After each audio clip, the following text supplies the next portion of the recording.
Absolutely not, because we are not interfering with the decision. We have no means to interfere with the decision-making process, which is made by the Governing Council of the ECB. But of course, as I said, independence does not mean that you are not accountable to anyone and you don't have to explain what you do. So the European Union is, every central bank is accountable.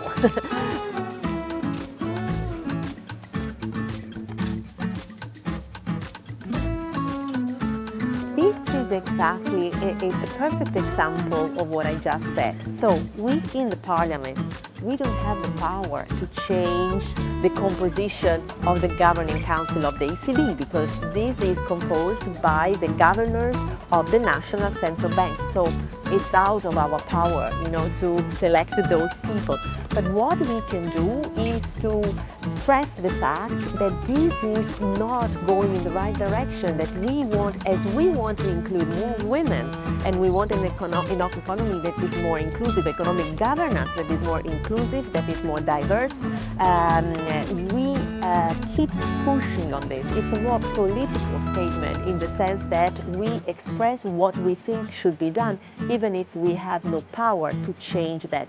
But I think we have the power to say this, to put this on the agenda, and also the power to give the examples where we can have a say. So, for example, in these 5 years, several appointments, not the Governing Council of the ECB, of course, but other appointments of European agencies, for example, European Authority for Financial Markets or EIOPA, others. When we have to do the hearings and to provide an input for the selection, we always push to say we want strong, competent female candidates. It doesn't have to be a woman, the person that is selected, but we want strong women being able to run for those positions. And we have been pushed, and now we are always receiving shortlists with women included. So every time we have to make a selection, there are both the good male and female candidates, and we can choose. And the outcome is that right now we have a very much balanced, composition. If you look at the chairpersonship of all the European economic authorities, we have many competent, strong women.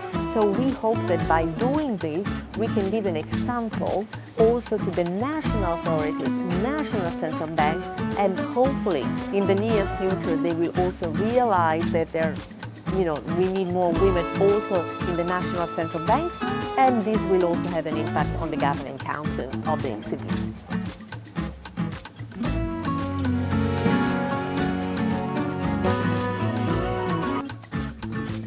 Well, when I said that, I refer to the fact that we managed to close the reform of the economic governance. But we didn't manage to accompany this reform, which is basically focused on the change of fiscal rules, but we didn't manage to accompany that with a clear commitment. I'm not even saying a proposal, but not even a political commitment on a European fiscal capacity that can really support investments in the upcoming years.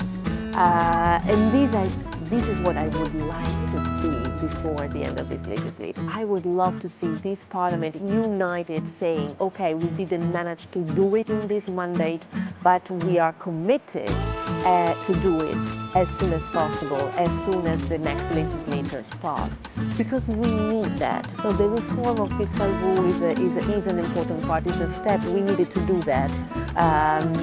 But I'm afraid that we had Mario Draghi yesterday here talking to the chair, the president of the committees, and he was very clear.